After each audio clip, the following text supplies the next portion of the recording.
Morning सकाळी गार्डनमध्ये गेले होते, तर बघा असे अर्धे पेरू खाली पडले होते. त्यानंतर वरती लक्ष गेलं, वरती पाहिलं तर हा पोपट बसलेला होता. तोच हा पेरू खाऊन असा खाली पाडत होता.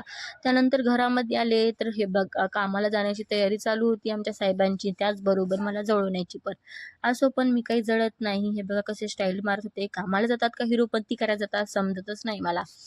तर असो आज होता मंगळवार. मंगळवारी माझा उपवास असतो. उपवास फास्टिंग करणे केवळ धार्मिक दृष्टिकोनातून नाही तर आरोग्याच्या दृष्टीनेही खूप फायदेशीर आहे. जेव्हा आपण उपवास करतो तेव्हा पचन संस्थेला विश्रांती मिळते.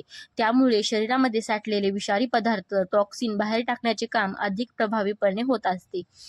त्यामुळे तुम्ही पण आठवड्यातून एकदा उपवास करत जा, जेणेकरून तुमचं आरोग्यही चांगले राहील आणि पचनसंस्थाही चांगले काम करेल.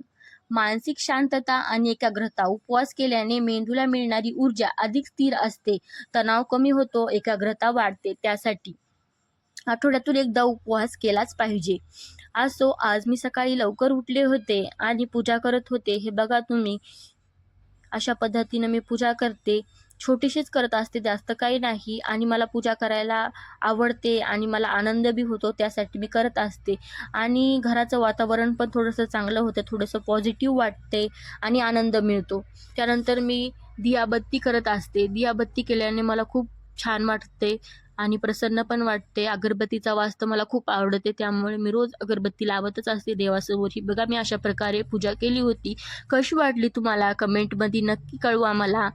हे बघा छान वाटत आहे ना, छोटीशी छान. हे बघा त्यानंतर ना मी माझ्या दारामध्ये रांगोळी पण टाकली होती आज. ही बघा मला रांगोळी आणि मेहंदी काढायला खूप आवडते. याच्या आधी मी मेहंदीच्या ऑर्डर पण घेत होते. हे बघा मी फराळ केली, त्यानंतर रात्री असं काही जेवायला बनवलं होतं आणि उपवास सोडून दिला. यासाठी एवढंच.